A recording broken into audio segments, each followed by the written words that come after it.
Boa tarde, prezados internautas. Aqui estamos mais uma vez para juntos passar alguns momentos, deleitando-nos na santa palavra de Deus. Hoje estaremos aqui mais uma vez. Este é o programa A Verdade Presente. Eu sou o Manuel Tomás. Os meus telefones, o fixo é 27716764. O celular 983884330. Vamos ouvir o nosso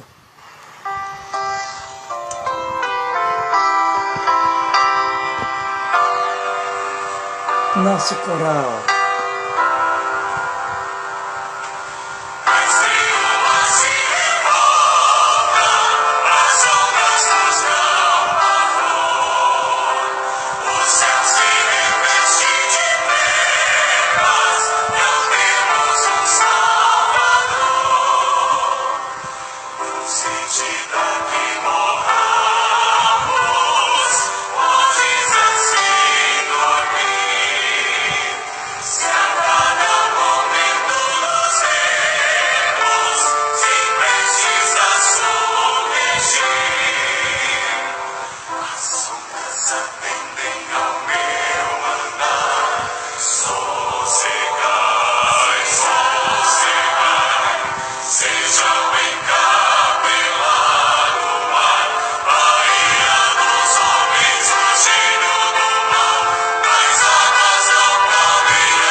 Glorioso e Santíssimo Deus, boníssimo Pai Celestial, misericórdia eu te peço, meu Deus, a favor desta humanidade, a favor deste povo, a favor da grande humanidade que povoa a face da terra.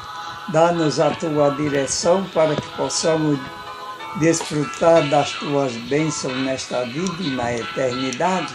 Te agradecemos essas bênçãos a favor de cada ouvinte deste programa, em nome de Jesus, agora e sempre. Amém, Senhor.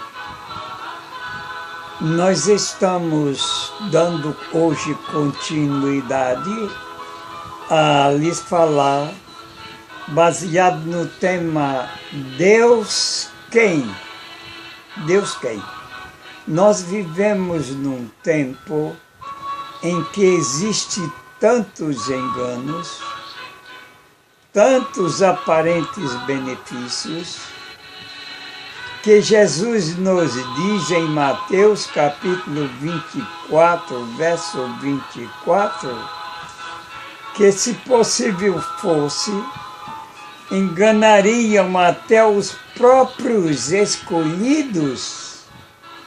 Pois bem, a humanidade está numa situação muito de confusão completa, e a Bíblia nos diz em 1 aos Coríntios, capítulo 31 e o verso 34, que Deus não é Deus de confusão, é Deus de paz em todas as igrejas dos santos.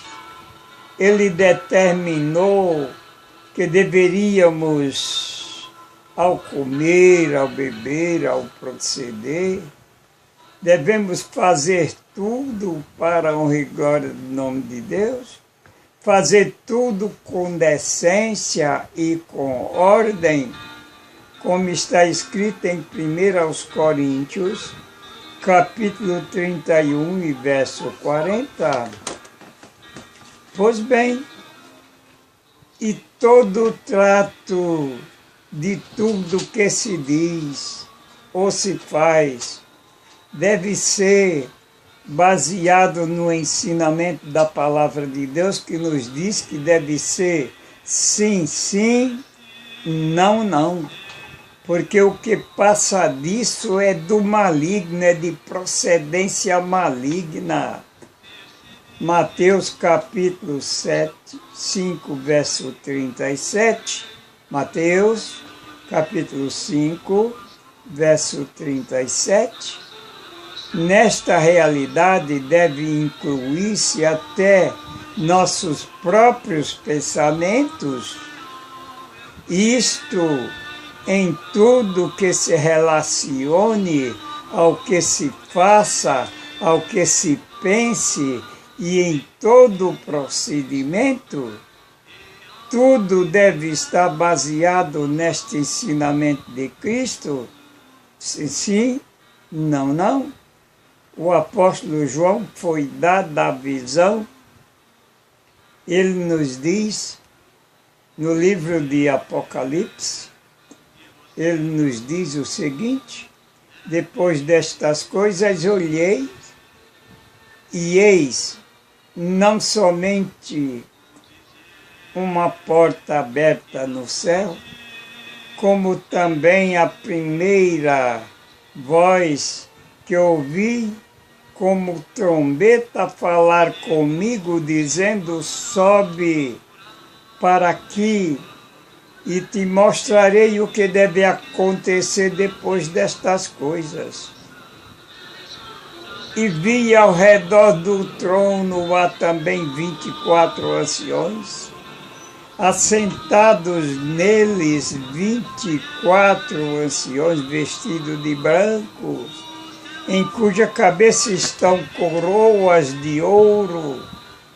Do trono saem relâmpagos, vozes e trovões, e diante do trono ardem 7 tochas de fogo, que são os 7 Espíritos de Deus. Os serafins diante do trono são tão cheios de temor reverencial ao contemplar a glória de Deus, que não olham sequer um instante para si mesmo, como complacência própria, ou em admiração a si ou a outro alguém. Seu louvor e glória são para o Senhor dos exércitos, que é sublime e exaltado e cuja glória do século enche o templo. Eles ficam inteiramente satisfeitos em glorificar a Deus. Pois bem, meus queridos, isto é muito importante. Na presença de Deus, sobre o seu sorriso de aprovação, eles não desejam mais nada. Tudo que eles querem é um sorriso de aprovação de Deus, possuindo-lhes a imagem, fazendo-lhe o serviço e adorando. Essa é a mais alta ambição desses anjos, que é completamente alcançada, mas só que a Bíblia nos fala que existem falsos deuses. São muitos líderes e liderados que só há o principal líder. O líder desses deuses, ele é o ladrão que vem somente para roubar, matar e destruir. Foi Jesus quem falou estas palavras no Evangelho de São João, capítulo 10 e o verso 10. Leia por gentileza João, capítulo 10, verso 10. Mas se nós, agora nos diz o apóstolo Paulo em 2 aos Coríntios, capítulo 4, 3 e 4, ele nos diz: mas se nosso evangelho ainda está encoberto, é para os que se perdem que está encoberto, nos quais o Deus deste século, observe esta expressão, o Deus desse século cegou o entendimento dos incrédulos, para que lhes não resplandeça a luz do Evangelho da glória de Cristo, o qual é a imagem de Deus. 2 aos Coríntios, capítulo 4, 3 e 4. Pois bem, meus queridos irmãos, a qual desses deuses é que nós servimos? Qual desses deuses estamos nós servindo? Precisamos, por isso nós temos o tema Deus quem? O Deus desse século. Ele foi homicida desde o princípio, disse Jesus no Evangelho de São João, capítulo 8, verso 44.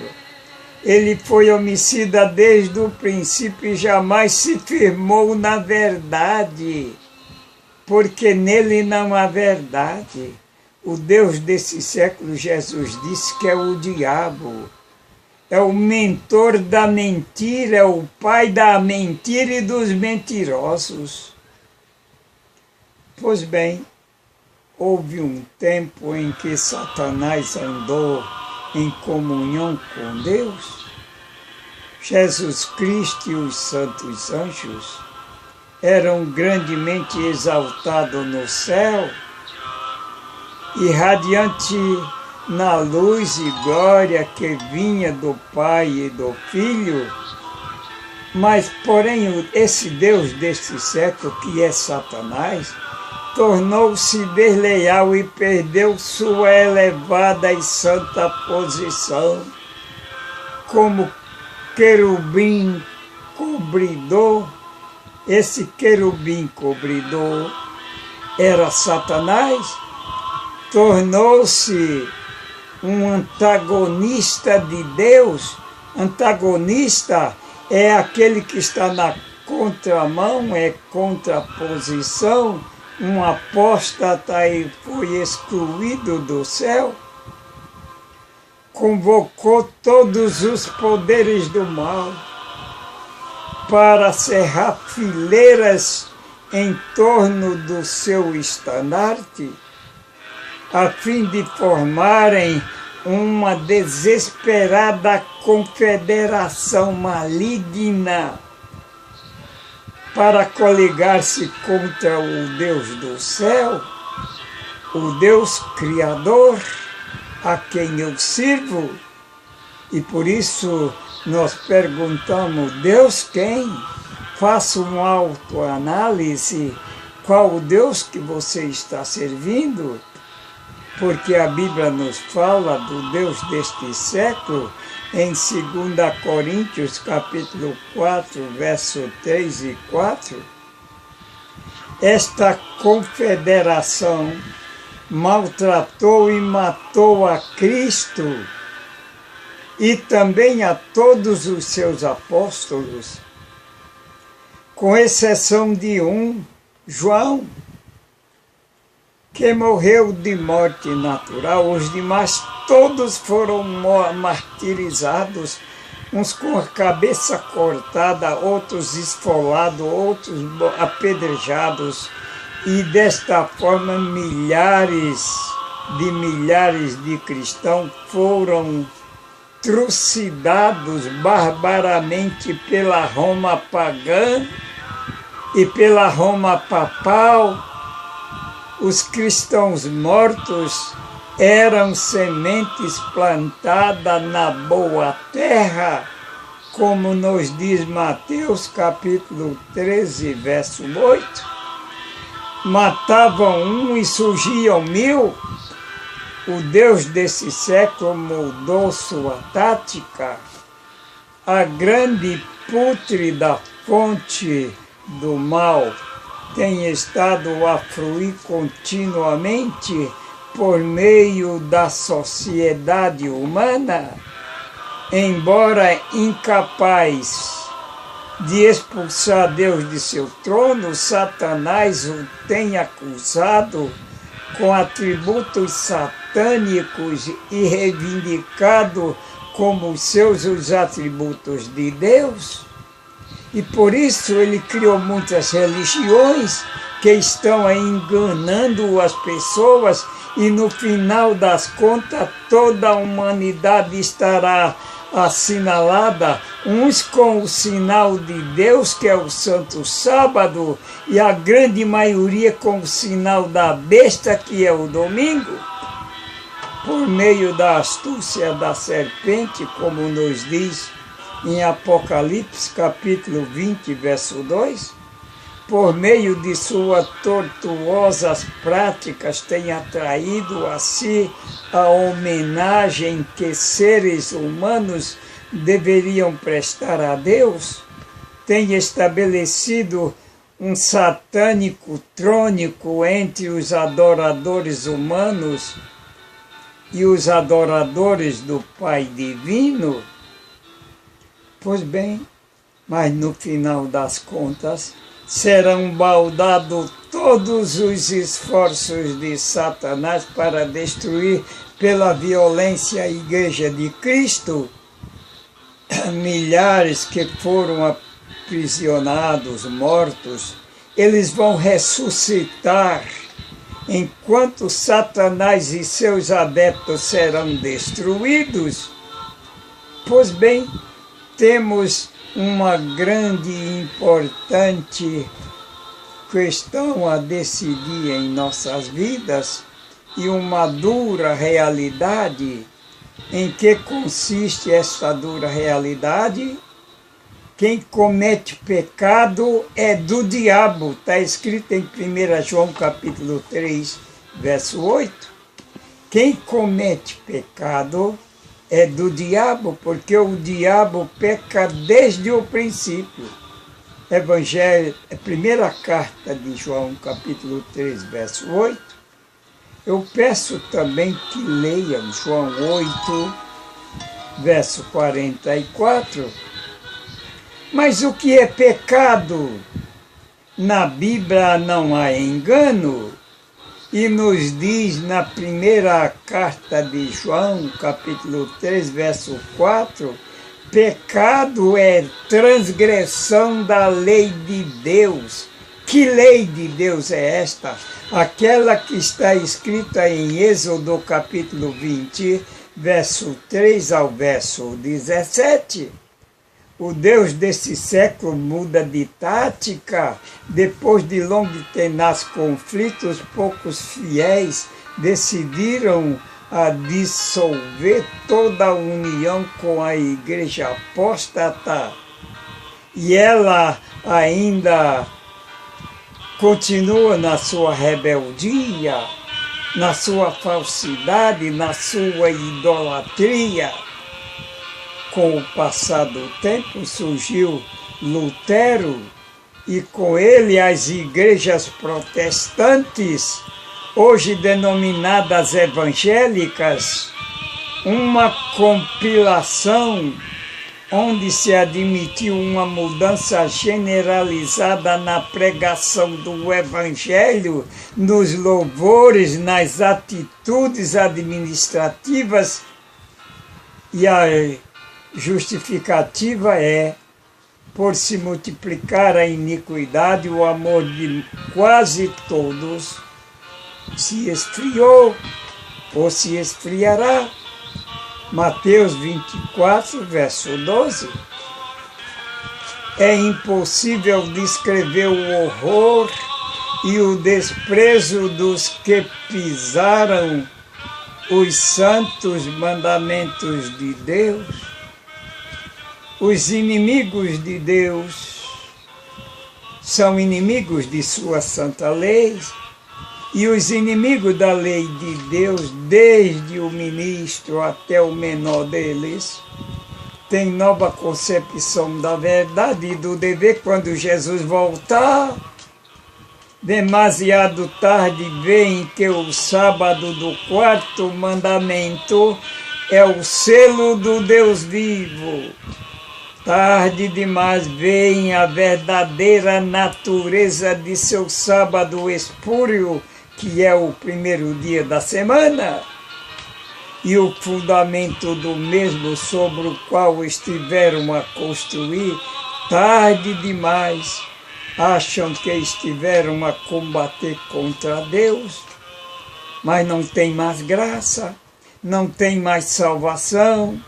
Ensinadores e religiosos conduziram almas à perdição, ao mesmo tempo que professam guiá-los às portas do paraíso.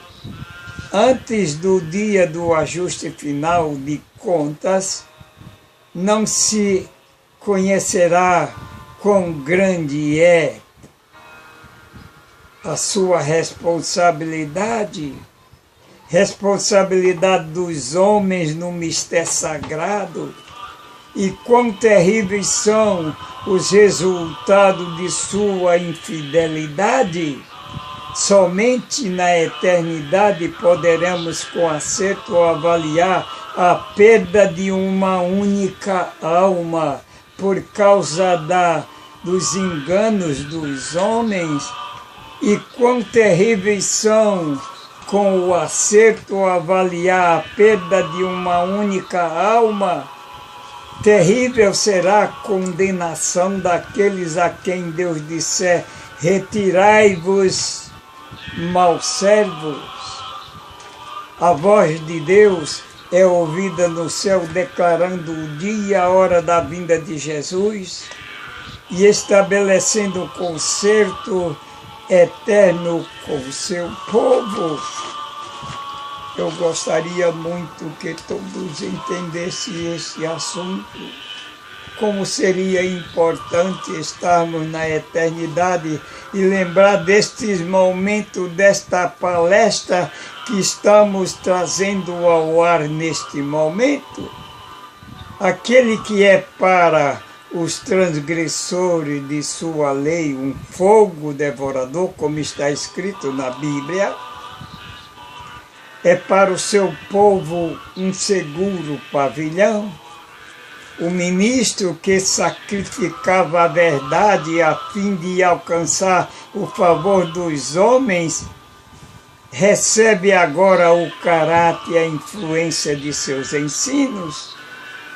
Toda a emoção da alma, toda linha escrita, cada palavra pronunciada, todo o ato que levaram os homens a descansar em um refúgio de falsidade, esteve a espalhar sementes, e agora, nas infelizes e perdidas almas em redor deles, contempla a sua messe, o seu galardão, diz o Senhor, lá em Ezequiel, capítulo 13, verso 22. Curam superficialmente a ferida da filha do meu povo. Jeremias, capítulo 8, verso 11.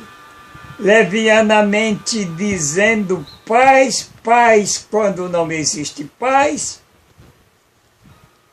Entristecer-se o coração do justo com falsidade, não o havendo eu entristecido, esforçastes as mãos do ímpio para que não se desviasse de seu mau caminho e viesse.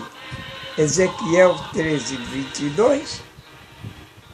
Aos pastores que destroem e dispersam as ovelhas de meu pastor, está escrito em Jeremias 23, verso 1 a 3, diz o Senhor, eu mesmo recolherei o restante das minhas ovelhas de todas as terras, para onde as tiver afugentado, e as farei voltar ao seu aprisco, serão fecundas e se multiplicarão.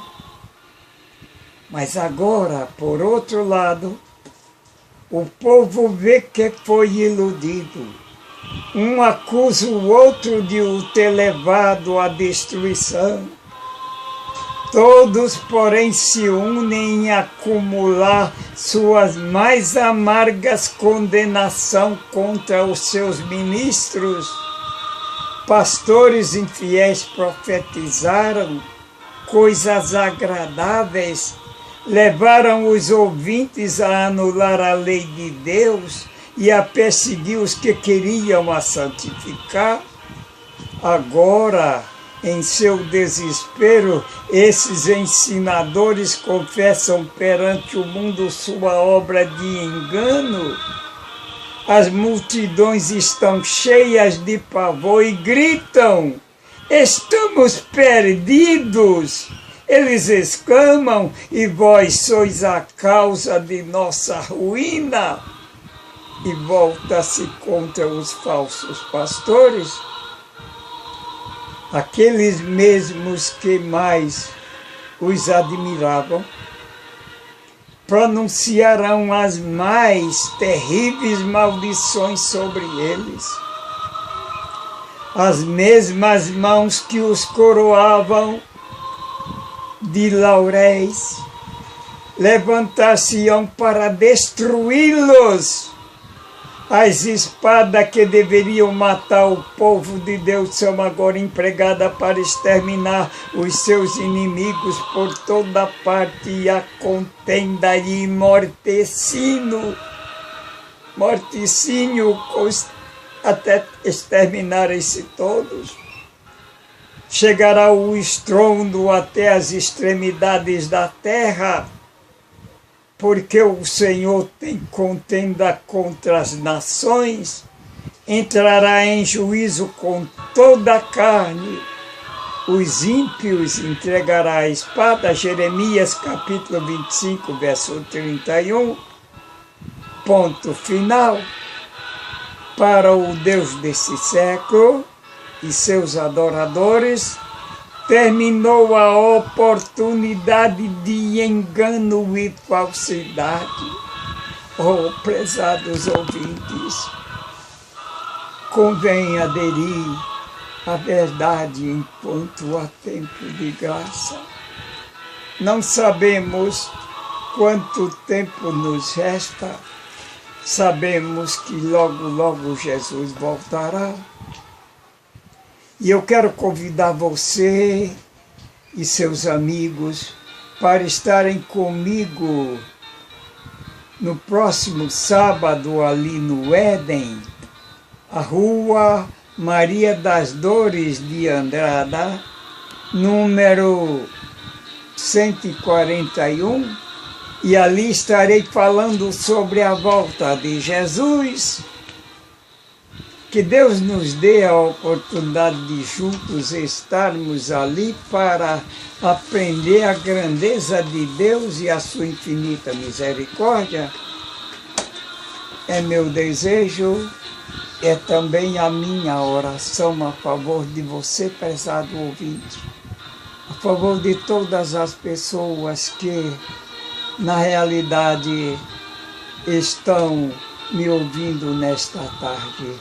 Nós vamos encerrar esta exposição ouvindo o nosso querido Josemar na última gravação que fez ontem à noite. Portanto, vamos ouvir essa voz maravilhosa do nosso querido cantor Josemar Gomes, nosso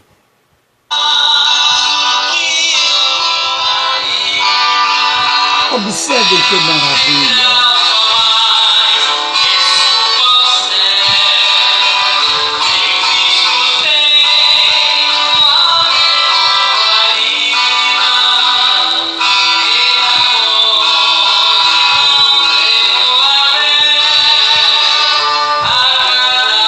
A cada passo, devemos ir nos aproximando daquele lar que Cristo prometeu para todos nós.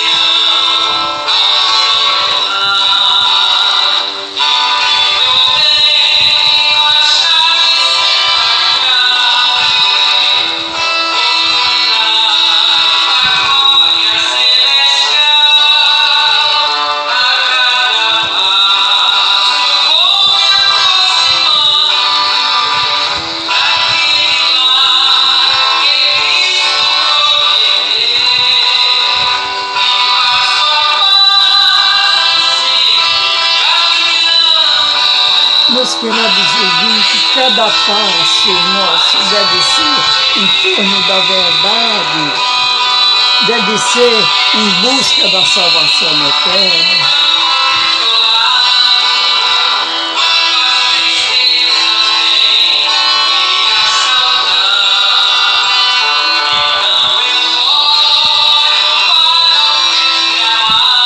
Que linda voz! Que Deus conserve esta linda voz para, na eternidade, continuarmos ouvindo esta voz maravilhosa. Aquele lá, Cristo prometeu para mim, para você. Leia Isaías capítulo 25, verso 29.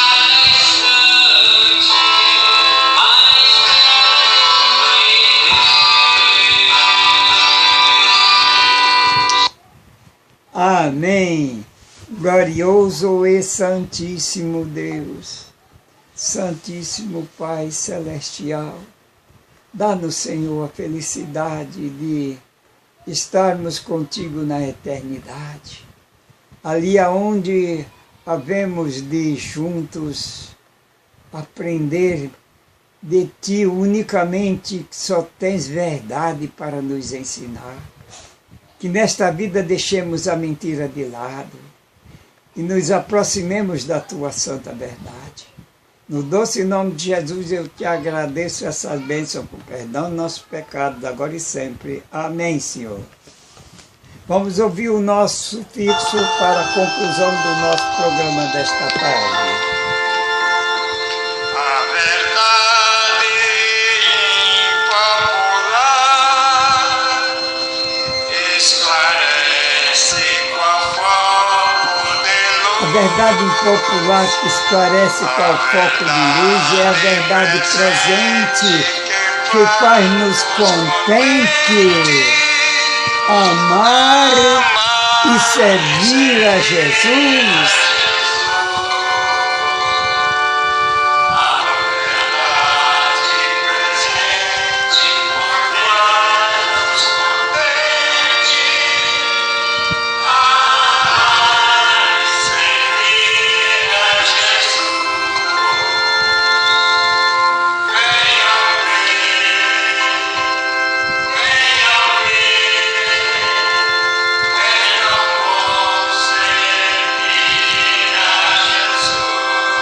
Venham, prezados internautas, venham, prezados ouvintes, venham ver.